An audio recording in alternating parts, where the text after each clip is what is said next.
Result आया तो धीरे धीरे जैसे नज़दीकियां बढ़ रही थी तो मेरी टांगे कांपना स्टार्ट हो गई। मैं 7 वोटों से जीता था। बजट तो आया मगर मुझे एक खोखला बजट लगा।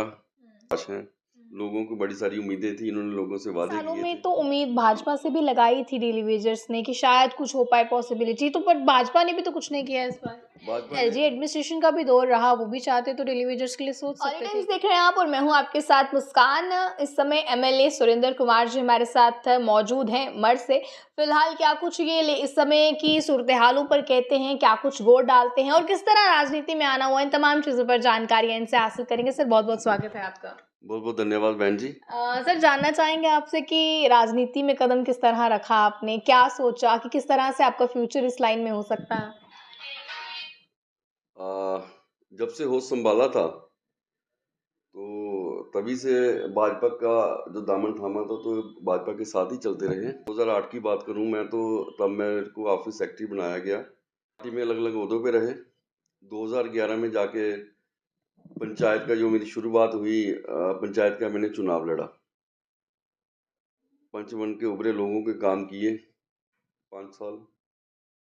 उसके बाद फिर जाके 2018 में इलेक्शन हुए, फिर दोबारा चुनाव लड़ा पंचायत का। पंच बन के नायब सरपंच बने और उसके बाद शुरुआती दौर में कभी ऐसा नहीं हुआ कि लगा हो इस लाइन में नहीं जाते, किसी और लाइन में जाते हैं, बेटर फ्यूचर हो सकता है, या कई बार ऐसा होता है कि हमारी फैमिली की तरफ से प्रेशर रहता है, क्योंकि पॉलिटिकल लाइन में जब हम नए नए आते हैं तो बहुत से चैलेंजेस फेस करने पड़ते हैं, तो उस दौरान कभी कभी आपने ऐसा चैलेंज फेस किया हो? चैलेंज तो बहुत सारे देखने को मिले। घर वाले बोलते थे तब, जब मुझे याद है आज भी वो दिन की घर वाले बोलते कुछ काम कर लो या ये करो वो करो, आप कहाँ लोगों के पीछे भागते रहते हो। तो मन में यही भाव था कि लोगों की सेवा की जाए और लोगों के काम किए जाए। और मैं आपको बता दूं तब मैंने 2011 का चुनाव लड़ा तो पहली बार मैं जब मेरे वोटों की गिनती हो रही थी, मुझे आज भी वो दिन याद है। मैं बिल्कुल सीना तान के खड़ा हो गया। तो रिजल्ट आया तो धीरे धीरे जैसे नज़दीकियां बढ़ रही थी तो मेरी टांगे कांपना स्टार्ट हो गई। मैं 7 वोटों से जीता था। तो आपको इस दौरान ये पूरी जर्नी जैसे आपने कंप्लीट की, इस दौरान कभी ऐसा नहीं लगा कि अब नहीं हो पा रहा है या रहने दें? क्योंकि कई बार ऐसा आता है कि हमारे सामने कुछ ऐसे चैलेंजिंग फेसेस होते हैं जिनको देखकर हम कहते हैं कि शायद हम डीमोटिवेट हो जाते हैं, तो कभी आपके साथ ऐसा कुछ हुआ? ऐसा कुछ नहीं हुआ। हार कभी जिंदगी में ना मानी है ना माननी है। मर के लोगों ने बहुत प्यार आपको दिया है, तो वहाँ की जनता के किन क्या मुद्दे हैं जिनको लेकर आप सामने आए हैं या विधानसभा में रखने वाले हैं आप आने वाले दिनों में? देखिए, मैंडेट मिलने के बाद 43 और कुछ समथिंग वोट जो मुझे मिला, मठ की जो जनता ने दिया, ये एक हिस्ट्री रही है। पिछले जो हमारे विधायक जीते थे, मैं 23,000 कुछ वोटों से जीते थे, उसको मैंने डबल किया है। तो आप इसी से अंदाजा लगा लें कि जो मठ ब्लॉक की जो जनता ने मुझे आशीर्वाद दिया है, उनकी जो आकांक्षाएं हैं, उनके जो काम हैं, उनके जो मद्देनज़र में जो मुद्दे मसाइल हैं, उनको मैंने असेंबली में उजागर करना और किस तरीके से लोगों ने जो विश्वास जताया मेरे को, उसको कैसे मैं पूरा कर पाऊँ, इस पे मैं खरा उतरने का पूरा प्रयास कर रहा हूँ।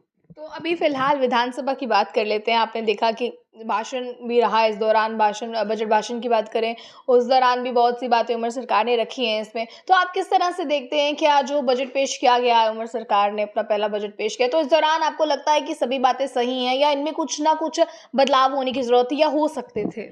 इसमें देखिए आप, बहुत सारे बदलाव हो सकते हैं। हम बात करें, बजट तो आया मगर मुझे एक खोखला बजट लगा। जो हमारे लोग थे, जिनको लोगों को उम्मीदें थी, उस पे ये खरा नहीं उतर पाए हैं। चाहे मैं अपनी आशा वर्कर की बात करूंगा, आंगनवाड़ी वर्कर की बात करूंगा, जो डेली वेजर हमारे चाहे पीएचई से हैं, जिस किसी भी डिपार्टमेंट से आप लगा लें तो हर जगह पे लोग हताश हैं। लोग पता नहीं है कि लोग इनसे खुश हैं। पर पिछले कई सालों में तो उम्मीद भाजपा से भी लगाई थी डेली वेजर्स ने कि शायद कुछ हो पाए पॉसिबिलिटी, तो पर भाजपा ने भी तो कुछ नहीं किया इस बार। भाजपा ने तब भी एक पॉलिसी बनाई थी, उसके बाद हमारी सरकार चली गई। आप जानते हैं 2017 में। बट एलजी एडमिनिस्ट्रेशन का भी दौर रहा, वो भी चाहते तो डेली वेजर्स के लिए सोच सकते थे, केंद्र में तो भाजपा ही थी। केंद्र में भाजपा थी, यहाँ पे तो एलजी शासन था ना। वो तो एलजी का दायरा अलग है, सरकार का दायरा अलग रहता है। तो इसमें मुझे लगता नहीं है कहीं हमारी भाजपा की जवाबदेही है। तो मुझे लगता है इन सब चीज़ों पे ध्यान देने की जरूरत है। सरकार को भी इन लोगों के लिए सोचना चाहिए। जो रिटायर होके घर जाता है, कुछ ना कुछ अपना मान दे, जो कुछ पैसे लेके जाता है, तो मुझे लगता है ये लोग बेचारे वो अपनी फेयरवेल पार्टी करते हैं जब वो घर जाते हैं रिटायर होके, तो मुझे लगता है इनको तो बेचारों को कोई घर छोड़ने नहीं जाता। अभी फिलहाल की बात की जाए, अभी जो सरकार है उन्होंने तो अपने मैनिफेस्टो में जिक्र किया है इन लोगों का। अभी देखें आप, बजट भाषण की मैं बात करूँ, उस दौरान उमर सरकार ने काफ़ी ऐसी चीज़ें हैं जो शो की हैं, जैसे कि अगर वुमेंस को फ्री बस सेवा की बात की जाए, या इसके अलावा भी कई ऐसी चीज़ें हैं, 200 यूनिट बिजली फ्री की बात की जाए, बेशक वो AAY को किया गया है बेनिफिशरीज को, आप किस तरह से देखते हैं? मैं अपनी विधानसभा की बात करूंगा तो मेरी पूरी विधानसभा में 1.5 लाख के करीब करीब मेरा जो लोग हैं 94,834 वोट है मेरा। तो मुझे लगता है कि ज़्यादा से ज़्यादा, मुझे नहीं लगता 8 या 900 हमारा ये AAY कार्ड होगा, मुझे नहीं लगता इतना होगा। तो उसके बाद आप देखें इन लोगों को बिजली फ्री देंगे, वो बेचारा जो AAY जो उसका जो क्राइटेरिया उसमें जो फॉल करता है, उसके घर में तो ना कोई फ्रिज होगा, ना AC होगा, ना कूलर तक नहीं होगा उसके घर में, तो वो 200 यूनिट कहाँ खर्च करेगा? एक नंबर। दूसरा, उसके घर पे तो मीटर ही नहीं है, उसको इस चीज़ों की उसको फैसिलिटी कैसे मिलेगी? आपने बात कर दी ई बसों की। ई बसों में मेरी विधानसभा में आप 5 दिन पहले की बात है, 6 गाड़ियाँ चलती थी कोमनासा रोड पे, सारी की सारी उठा ली इन्होंने।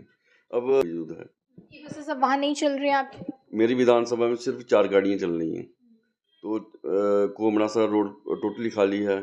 जो इसकी बाइफिकेशन होनी थी राशन कार्ड की, आज तक नहीं हो पाई है। तो वादा किया था मैनिफेस्टो में, तो इन्होंने राशन कार्ड वेरिफिकेशन की आपने बात की, राशन कार्ड वेरिफिकेशन तो बीजेपी ने भी 2 बार करवाई अपने टाइम पे, बट अभी तक भी राशन कार्ड अभी वेरिफिकेशन अभी अभी तक नहीं हुई है। मुझे लगता है आने वाले दिनों में इस पे ध्यान देना होगा। अगर ये ना हुई तो मुझे लग रहा है कि लोग सफ़र करें। जब इन्होंने अपने मैनिफेस्टो में लोगों से वादे किए थे, तब इन्होंने ये वादा नहीं किया था कि AAY वालों को इन चीज़ों का फ़ायदा मिलेगा। देखिए, अभी ये शुरुआत है। अभी आपने भी देखा, आज जो है उमर साहब ने भी अपने बयान में ये कहा कि ये मैंने बेस रखी है एक मकान की। आप देखेंगे उन्होंने विधानसभा में कहा कि मैंने बेस रखी है और उसके बाद आगे घर बनेगा, दूसरी मंजिल बनेगी, छत पड़ेगी। तो आपको लगता है कि जो बेस रखी गई है, क्योंकि एक मकान की नींव तो उसकी बेस ही होती है, तो नींव स्ट्रांग होगी तो आगे मकान भी स्ट्रांग बन पाएगा। तो लगता है आपको, जो उन्होंने बयान अपना वहाँ पर दिया है उस समय विधानसभा में, आप भी मौजूद रहे, तो क्या आपको लगता है उसको लेकर? आपको लगता है जो बेस इन्होंने रखी है वो मजबूत है?